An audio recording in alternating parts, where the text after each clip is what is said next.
Hello friends, मैं हूं नरेंद्र। आज हम लोग देख रहे हैं कि हुडको में लगभग 10% की गिरावट अभी आ गई है। 196 रुपये पे चल रहा है और आज के दिन में सिर्फ हुडको में 20% 20 रुपये नीचे ट्रेड कर रहा है। क्या है हुडको का कहानी? चलिए हम लोग चार्ट पे चलते हैं और कोशिश करते हैं चार्ट को समझने का कि क्या है हुडको में। देखिए, हुडको का मंथली टाइम फ्रेम का चार्ट है और आप देख सकते हैं कि ये जो है जुलाई 2024 में जो इसका हाई लगा था वो लगभग लगा था 353 रुपये का। 353 के आसपास का इसका हाई लगा और वहाँ से स्टॉक कंटिन्यूसली देखिएगा कि लगभग अब 44% की इसमें गिरावट आ चुकी है। ठीक है, और रिजेक्शन, बहुत बड़ा रिजेक्शन आया था। उसके बाद वहाँ से जो स्टॉक गिरना शुरू हुआ तो एक बार आप देखिएगा कि ये जो लो बनाया था वो जो मंथ था, यहाँ हम लोग चार्ट को अगर ऐसे एक सपोर्ट खींच दें, आप देखेंगे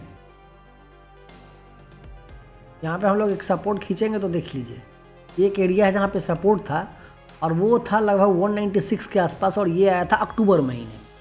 तो अक्टूबर 2024 में यहाँ से सपोर्ट लिया और यहाँ से सपोर्ट लेके फिर 239 रुपये तक का हाई लगाया, फिर वहाँ से ऊपर गया और इसका टॉप लगा 262।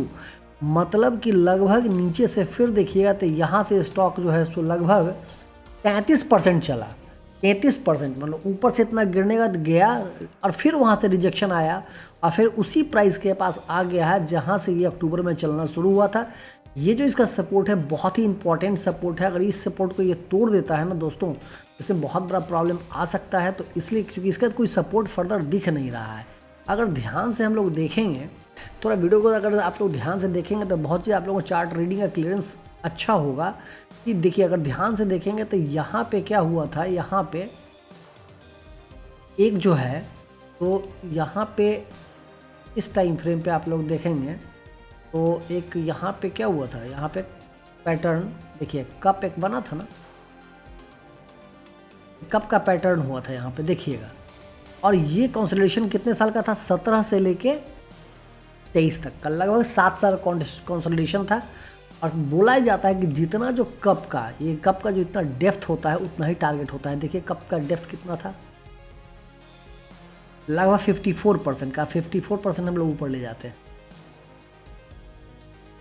बट इससे भी बहुत ऊपर गया स्टॉक। 54% यहाँ था, जाना था, लेकिन इसके भी ऊपर चला गया स्टॉक और वन साइडेड स्टॉक में मूव आया और यहाँ से लगभग 100 से 300, लगभग 350, लगभग 3.5 गुना पैसा। दोस्तों, एक साल का भी टाइम इसमें नहीं लगा, कैंडल टू कैंडल सीधे ऊपर गया है। वो है 1 2 3 4 5 6 7 8 महीने में। 8 महीने में लोगों का पैसा 3.5 गुना हुआ। अब क्या करें निवेश?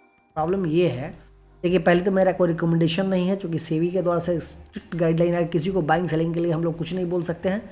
उससे एक ऑब्जर्वेशन है, आप लोग भी देखिएगा कि यहाँ पे एक सपोर्ट, अगर इस सपोर्ट को तोड़ता है तो नेक्स्ट सपोर्ट जो है वो 100 के आसपास ही है, नीचे कोई सपोर्ट है नहीं। वीकली टाइम फ्रेम पर हम लोग अगर देखें तो देखिए ये दोनों मूविंग एवरेज जो है 50 मूविंग एवरेज और 44 मूविंग एवरेज, लेकिन यहाँ पे हम लोग अगर कर लें तो 21 मूविंग एवरेज कर दें। अगर चूँकि अगर हम लोग वीकली टाइम फ्रेम पे देखते हैं तो 21 मूविंग एवरेज के नीचे ये स्टॉक बहुत पहले ही आ चुका था और जैसे ही 21 यहाँ पे देखिए यहीं पे आ गया 272 के आसपास में ही बोल दिया कि हम लोगों को बाहर हो जाना चाहिए, लेकिन वहाँ पे लोग हुए नहीं। अब क्या होगा कि अब एक इसलिए फंसा हुआ महसूस करेंगे कि अब क्या करें। देखिए, कोई भी ना एक एग्जिट स्ट्रैटेजी आपके पास जरूर होना चाहिए। दूसरा एक एग्जिट स्ट्रैटेजी मैं हमेशा बताता हूँ कि 200 मूविंग एवरेज। अगर आपको डेली टाइम फ्रेम पर कुछ चेक करना है, 200 मूविंग एवरेज को लगाइए और डेली टाइम फ्रेम पर चले जाइए, देखिए सारी बातें क्लियर हो जाए। ये ग्रीन वाला कैंडल जो है ये 228 पे ये बोला था कि 200 कि भाई यहाँ से बाहर हो जाए, 288 पे बता दिया ये भी कि बाहर हो जाइए। तो एक प्रॉब्लम तो ये आ गया यहाँ पे। अब दोस्तों देखते हैं कि आगे क्या होता है, इसमें देखना पड़ेगा। बट अभी तो इसमें अगर डेली टाइम फ्रेम पे हम लोग जाके देखेंगे इसको तो यहाँ पे देख रहे हैं ना, एक एरिया था जहाँ पे काफ़ी फाइट हुआ था, उसके बाद ऊपर गया था, फिर यहाँ पे आके सपोर्ट लिया, फिर सपोर्ट लिया, अब फिर आज देखिए कई बार सपोर्ट लिया है और उसके नीचे क्लोज करा है। बहुत ही ये क्रिटिकल एक सपोर्ट एरिया है, मार्केट को इसके आसानी से नहीं तोड़ना चाहिए।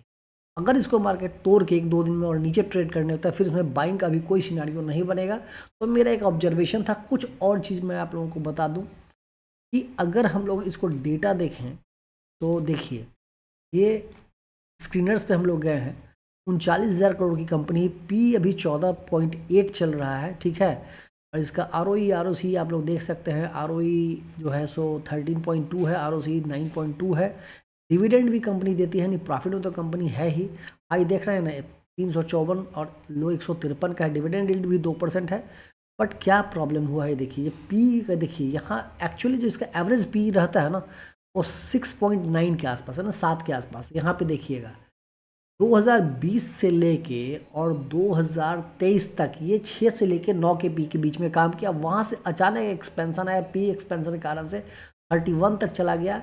यानी एक बार अभी और पी कॉन्ट्रैक्शन हो सकता है, इसमें ऐसा कुछ नहीं है।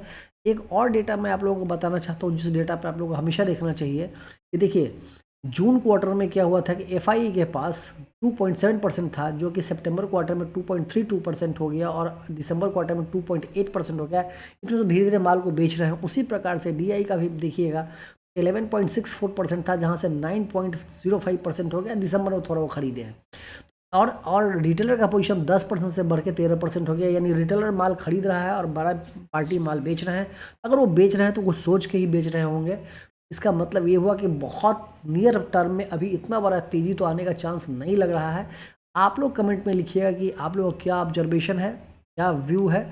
अगर हम लोग वीकली टाइम फ्रेम पे जाएँ तो देखिए ये आरएसआई जो है वो 50 के नीचे आ चुका है, 50 के नीचे आ गया है। तो थोड़ा सा बेयरिश ट्रेंड तो इसमें है। अभी बॉटम फिशिंग करना शायद सही है, नहीं है पता नहीं। बट आप लोग इसको ऑब्जर्व करके हमको बताइए कमेंट में कि आप लोगों का व्यू क्या बनता है। इसी प्रकार के इन्फॉर्मेशन के लिए मेरे चैनल को लाइक करिए, सब्सक्राइब शेयर करिए और मिलते हैं फिर अगले वीडियो तक। Thank you very much.